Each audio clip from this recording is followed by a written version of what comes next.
That's over now. You lose Jimmy Butler, and the reality is no matter how fantastic Steph is and how great Draymond can still be in certain moments, this team just doesn't have enough. Let's start with Jimmy Butler and just sort of an umbrella view on Warriors strategy now, this year and next year. What do you say? I say, if we're all being real honest, it's over. As I'm sitting here looking at these cap numbers, as I'm watching Steph at the podium, as I'm looking at the way the roster is constructed, the hope, Mark, and the mirage that this team could still get hot, get rolling, surprise some teams in the playoffs, make a push, that's gone. When Jimmy fell to the floor, that was it. You can't find somebody who is going to fill that slot as your star who's making $57 million next year and bring in somebody else and think it's going to get that much better. On top of the fact, guys, that this team wasn't very good for most of the year. It was just now that they really started going. So on a much broader note to all the different layers that we'll get into here, that's where I start. It's an admission and an acknowledgement that the hope is gone, and it left when Jimmy was carried off. Dibs used the same phrase in the crossover, and I immediately said, define it. And so I guess we have to do the same with you. It's over. How do you define it? I define it as having any realistic chance to contend for a title again. What Steph and Draymond and Klay built, Mark, is unbelievable. And I know, having talked to all three of those guys, that it means a great deal to them, the legacy that they have put together here. But you can only have a feel of, all right, we can realistically have a chance if you have everybody healthy and playing at an incredibly high level. You don't have Jimmy Butler. As far as it, you don't have a chance at making noise in the playoffs and doing anything consistently over the course of 2.5 months of a run. So that's what it means to me. It's that any idea that if all things went in a certain direction and Steph was playing out of his mind and Jimmy was awesome and Draymond was engaged and kicking everybody's butt defensively and all the young guys that we spent so much time talking about took another step in their development and it all happened, that it could come together. That's over now. You lose Jimmy Butler, and the reality is no matter how fantastic Steph is and how great Draymond can still be in certain moments, this team just doesn't have enough. So then what's the pivot? And obviously all roads lead to Kuminga. You got 16 days to either play him a bunch and keep him, or play him a bunch and trade him, or do whatever you do. What's the next shoe to drop when it comes to JK? As far as Kuminga goes, Mr. Dibs, I want to see Kuminga on the floor. We've talked so often about this storyline and all the different things that have happened. It was centered on, does Kuminga really want to be here? And it never felt like he did, but he played well to start the season, and we know how that all went. As we know, guys, the relationship between Kuminga and the organization, it took a major, major hit in that game on January 2nd against the Thunder. When he didn't play, people got really pissed off.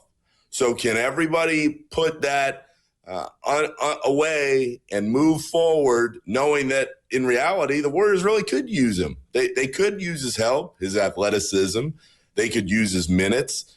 He plays the same position as Jimmy. He has a ton of respect for Jimmy. He's talked about how much he's learned from him.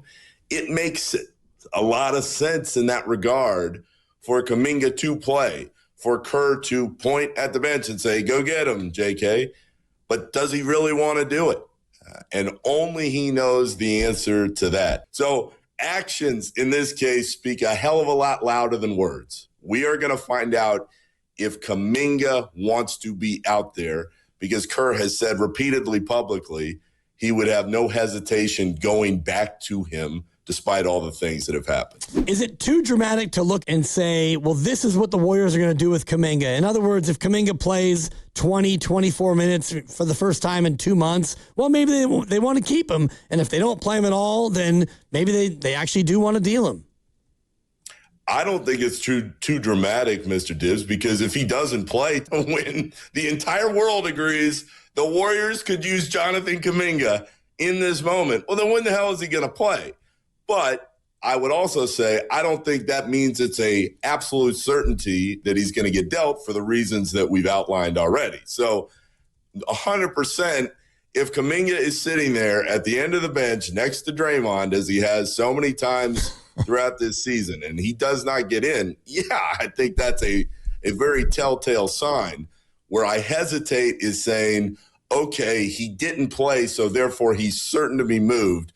I don't believe that because there's so many other variables in play here. I got to be honest with both of you. It makes me very uncomfortable to do the quote, it's over, because it was already very highly unlikely. But life, there's so much going on. Like, I don't know how we can know what's around every turn, and so many things can change so quickly. But let me lean into your statement.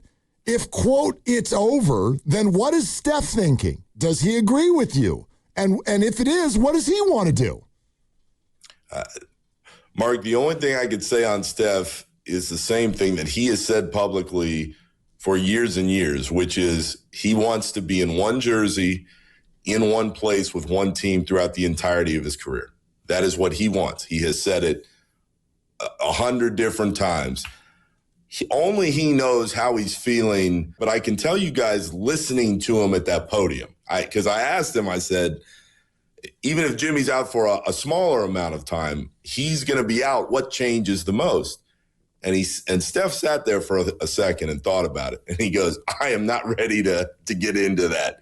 It was like he did not want to process what he already knew. Because, guys, having been around the game long enough, players know way before the MRI.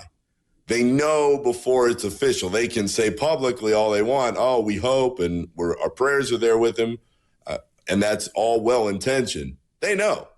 And they knew when Jimmy was hobbling off the floor with GP2 and Buddy. They knew when they were talking to him in the back. I mean, they knew. So I say all that, Mark, to tell you that only Steph knows what's on his mind. I'm sure we'll hear from him again. But as far as his future here, I really don't think it changes it. It's just the shift in expectations.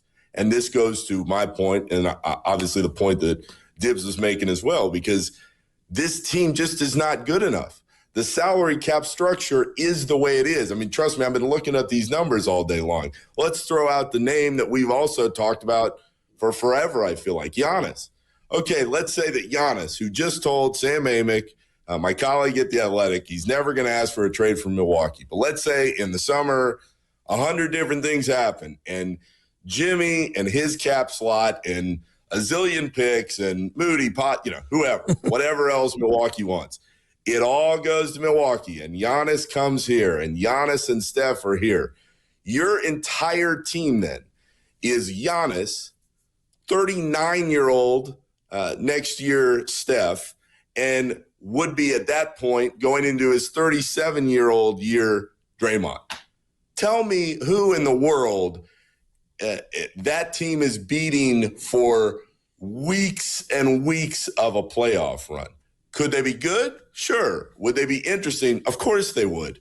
But I don't even think, as we're sitting here right now, assuming you make that move and you give up all the depth that you have and all your future picks, that Giannis, Steph, and Draymond is even that much better than what you would put together right now. So that is why, Mark, I say Mike Dunleavy is just in a very difficult spot because Joe Lacob is competitive as hell. You guys have talked to him through the years. He's not going to sit there and roll over. When you look at the cap structure, though, and you see what's happening, there just are not a lot of moves that make the Warriors that much better than where they're at.